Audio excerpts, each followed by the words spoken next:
अस्सलाम वालेकुम नाज़रीन, मां आहियां शुएब अली उमरानी ऐं तव्हां ॾिसी रहिया आहियो BR टाइम न्यूज़।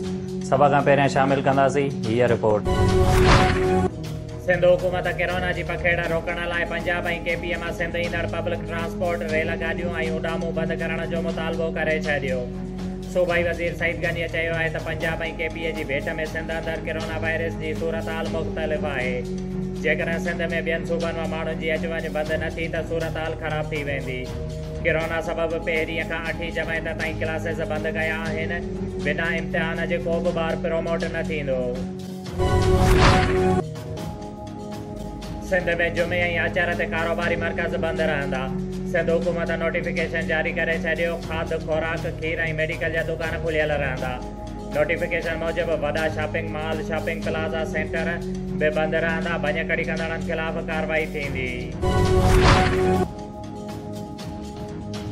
वज़ीर आज़म महांगाई ते ज़ाब्ते ज़ख़ीरा अंदोज़ी ऐं सट्टेबाज़नि ख़िलाफ़ सख़्त कार्रवाई करण जी हिदायत करे छॾी। इमरान ख़ान चयो आहे त करप्शन सट्टेबाज़ी ऐं ज़ख़ीरा अंदोज़ीअ ते का बि सौदेबाज़ी न थींदी। पार्टी तर्जुमान ऐं अॻुवान महांगाईअ ते नज़र रखनि। अपोज़िशन ते को बि ध्यानु न ॾिनो वञे। सेनेट में मुखालिफ़ धुर ॿिनि दड़नि में विरहाइजी वई। पीपल्स पार्टी ऐं नून लीग आमो साम्हूं नून लीग जे पार्लियामानी लीडर एज़म नज़ीर तारण धार अपोज़िशन बेचिस अलाट करण जो मुतालबो कंदे चयो आहे त अपोज़िशन लीडर ठाहिण लाइ 5 तोहफ़ा मोकिलिया विया। लीगी सेनेटर जे बयान ते गीलानीअ जे हिमायती सेनेटर्स बि एहतजाज। यूसुफ रज़ा गीलानीअ चयो त मुल्क केतिरनि ई चैलेंजिस खे मुंहुं ॾेई रहियो आहे। गॾिजी हलणो पवंदो। सेनेट चेयरमैन पारां ऐवान में गुजूं कैमराऊं लॻाइण वारे मामले जी फॉरेंसिक जांच कराइण जो फ़ैसिलो। एतमाद टुटी वञे त इतिहाद बरक़रार रही नथो सघे। नून लीग अॻुवान शाहिद खाकान अब्बासीअ पीपल्स पार्टीअ खे हुकूमत जी फ्रेंडली अपोज़िशन करार ॾेई छॾियो।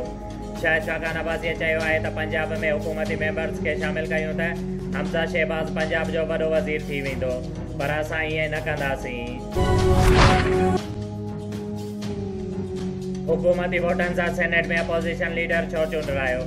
PDM पीपल्स पार्टी ऐं ANP खे शोकास नोटिस जारी करे छॾिया। नून लीग अॻुवान शाहिद खाकान अब्बासीअ चयो आहे त हुकूमत खां वोट वठण ते पीपल्स पार्टी ऐं ANP वज़ाहत कनि। गिलानीअ खे अपोज़िशन लीडर न मञण वारे फ़ैसिले ते नज़रसानी न थींदी। सेनेट में अपोज़िशन लीडर यूसुफ रज़ा गीलानीअ चयो आहे त शोकास नोटिस जो जवाबु पार्टी ॾींदी। फ़िलहाल PDM जो हिसो आहियूं। नून लीग जी नायब सदर मरियम नवाज़ जी तबियत वरी ख़राब थी वई। गले में तकलीफ़ वधण खां पोइ मरियम नवाज़ जी ॿीहर कोरोना टेस्ट कराई वई। नून लीग अॻुवान अता तारड़ चयो आहे त मरियम नवाज़ जो इलाजु हली रहियो आहे। तबियत बहितर थियण ते ॿीहर सियासी सरगर्मियूं शुरू कंदी। इलेक्शन कमीशन 10 अप्रैल ते थींदड़ दस्का में नंढी चूंड लाइ DROs ऐं ROs खे मजिस्ट्रेट जा इख्तियार ॾेई छॾिया। इलेक्शन कमीशन मूजिबि नंढी चूंड जा नतीजा अचण ताईं DROs ऐं ROs खे फर्स्ट क्लास मजिस्ट्रेट जा इख्तियार हासिल हूंदा। सिंध असेंबलीअ में अपोज़िशन लीडर हलीम आदिल शेख चयो आहे त अदालत जे फ़ैसिले मूजिबि कुते जे चकनि सबबि जेके ॿार फ़ौत थी विया आहिनि उन्हनि जे वारसनि खे 27 लख ऐं ज़ख़्मियुनि खे 15 लख रुपया ॾिना वञनि। जेकॾहिं दियत नथी ॾिनी वञे त ज़िम्मेवारनि ते कुतनि जी बच कराई वञे। कराचीअ में प्रेस कॉन्फ्रेंस कंदे हुन चयो त लाड़काणे में एड्स जा केस वधी रहिया आहिनि। अमरीकी अख़बारुनि में बि एड्स जो ज़िक्र अची रहियो आहे। सिंध हुकूमत जे तर्जुमान मुर्तज़ा वाहब जो चवणु आहे त हलीम आदिल शेख अञा ताईं नाहे सुधरियो, रुगो गैर पार्लियामानी ॿोली पियो ॻाल्हाए। मां सम्झां थो त हलीम आदिल शेख कुतनि खे बि गुमराह पियो करे। सिंध जी राजधानी कराचीअ में सामूंडी हवाऊं बहाल थींदे ई गर्मी घटिजी वई। सूबे जे ॿियनि शहरनि में गर्मीअ जो ज़ोर बरक़रार। सभ खां वधीक गर्मी हैदराबाद ऐं सखर में पई। ॿिन्ही शहरनि जो पारो 40 सेंटीग्रेड रिकॉर्ड। मौसमियात खाते सुभाणे मुख़्तलिफ़ शहरनि में बरसात जी बगकती करे छॾी।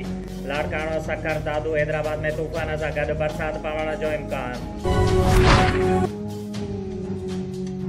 पीपल्स मेडिकल यूनिवर्सिटीअ में अदालती हुकुम जे बावजूदि VC शिप जे उहिदे खे चंबड़ियल डॉक्टर गुलशन मेमण ऐं ॿियनि OPS कामोरनि ख़िलाफ़ फफ़वास ऐं पंप्स जा उस्ताद ॿाहिरि निकिरी आया। शदीद एहतजाज एडिशनल चार्ज रखंदड़ कामोरनि खे उहिदनि तां न हटाइण जी सूरत में सिंध जे मादरे इल्मेन में तदरीसी अमल जे बाइकाट में अदालत जो दरवाज़ो खड़काइण जो ऐलान। नवाबशाह में 4 महीना अॻु मुबैना जहिड़े दौरान मारिजी वियल नौजवान असी बिरोहीअ जे क़त्ल केस में गिरफ़्तार एजाज़ जट जे नौजवान 4 ॿारनि जी माउ जो प्रेस क्लब साम्हूं इंसाफ़ लाइ एहतिजाज।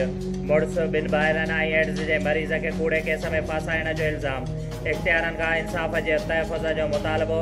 तदारुक न थियण ते गुलनि जहिड़नि ॿारनि समेत पाण खे साड़ण जो चिताव। शोएब अली उमराणीअ खे ॾींदा इजाज़त। वधीक ख़बरुनि ऐं अपडेट्स लाइ ॾिसंदा रहो BR टाइम न्यूज़।